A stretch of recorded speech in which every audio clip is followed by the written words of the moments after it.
Je vous remercie, Monsieur le Président. Monsieur le Président, honorable député, effectivement, il y a eu quelques omissions. Dans mes réponses, je n'ai pas parlé de la diaspora, c'est vrai, qui est une frange importante.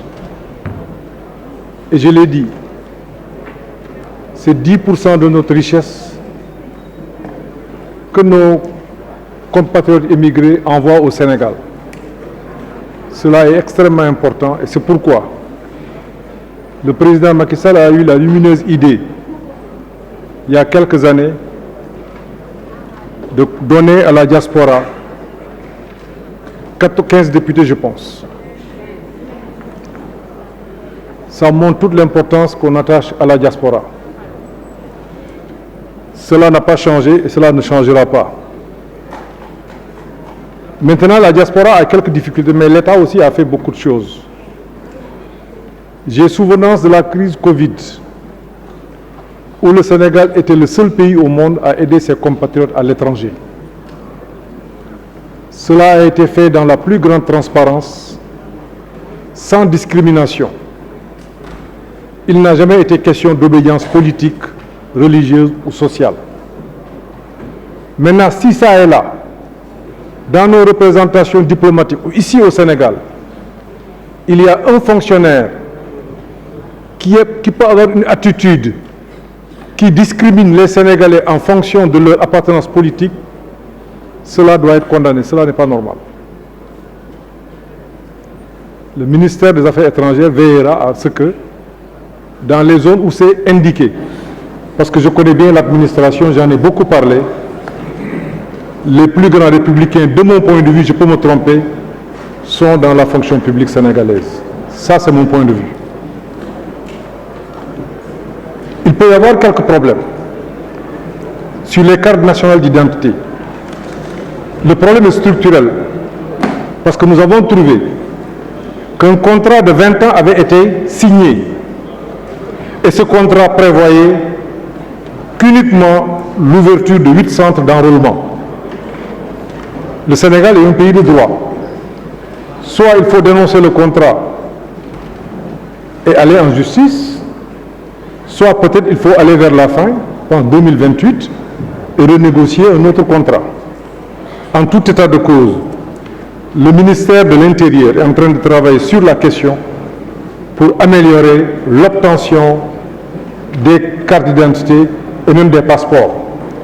Pour les passeports, ça fait quelques années, le contrat a été effectivement abrogé et nous étions sur un autre contrat. Il y a encore des problèmes, mais je pense que des améliorations ont été faites et il devrait en être ainsi pour les autres. Nous n'avons pas aussi abordé le problème du code électoral, c'est vrai. Sauf que le code que nous avons est un code issu d'un consensus du dialogue national et a été adopté ici à l'Assemblée nationale en 2021. S'il y a nécessité de revoir certaines de ces dispositions, le gouvernement est ouvert. C'est la consigne que nous avons du président de la République. Nous sommes ouverts. Je pense que l'honorable député, président du groupe parlementaire, Lamine Thiam, a soulevé la question. Je pense que le ministère de l'Intérieur vous écoutera. Venez avec vos propositions. Ce qui est important pour le gouvernement, c'est l'amélioration du processus démocratique. Encore qu'aujourd'hui au Sénégal, nous sommes dans des standards très élevés. Nous avons aussi parlé de Keur Massar, c'est vrai. Keur Massar a été érigé en département. Keur Massar a connu des difficultés. C'est une volonté clairement exprimée par le président qui veut que l'administration soit proche des administrés. Il y a encore beaucoup de choses à faire, c'est vrai, mais beaucoup de choses ont été faites. Les inondations, nous avons encore souvenance du département de Keur Massar il y a 2 ans, voire 3 ans. Mais cette année, il a beaucoup plus plu, mais je pense qu'à Keur Massar, il y a eu quand même beaucoup d'atténuation. Maintenant, la tâche n'est pas terminée. il va falloir poursuivre et c'est pourquoi le gouvernement, après avoir évalué le plan décennal, se fera fort de faire un autre plan. Parce que tout simplement, il y a eu beaucoup de changements. Aujourd'hui, le climat a beaucoup changé. Nous avons reçu à Dakar cette année des niveaux de pluie que certainement beaucoup de personnes n'ont jamais vus ou jamais connus. Et les experts disent qu'il en sera ainsi pour les années à venir. Donc il y a une nécessité de revoir toute notre stratégie d'assainissement et de collecte des eaux de pluie et des eaux usées globalement. J'ai entendu tout à l'heure un député dire ci wolof sax la ko wax moom li manqué Sénégal dafa bari mais wax na dëgg def nañ lu bari nag dëgg neex yàlla. Moi, le Sénégal que j'ai vu, c'est le Sénégal où il y avait 32 km d'autoroute en 2011. Aujourd'hui, on en a 189. Le Sénégal que je vois, c'est le Sénégal où il y avait 1578 km de route. Aujourd'hui, il y en a 2526, soit 2 fois plus que ce qui a été fait antérieurement. Le Sénégal que je connais, c'est le Sénégal où il y avait 5000 km de pistes. Aujourd'hui, il y en a 6673. Le Sénégal que je vois, c'est le Sénégal où on a trouvé 573 mégawatts installés, où les coupures faisaient 36 heures, 38 heures. Le Sénégal d'aujourd'hui en a 1616.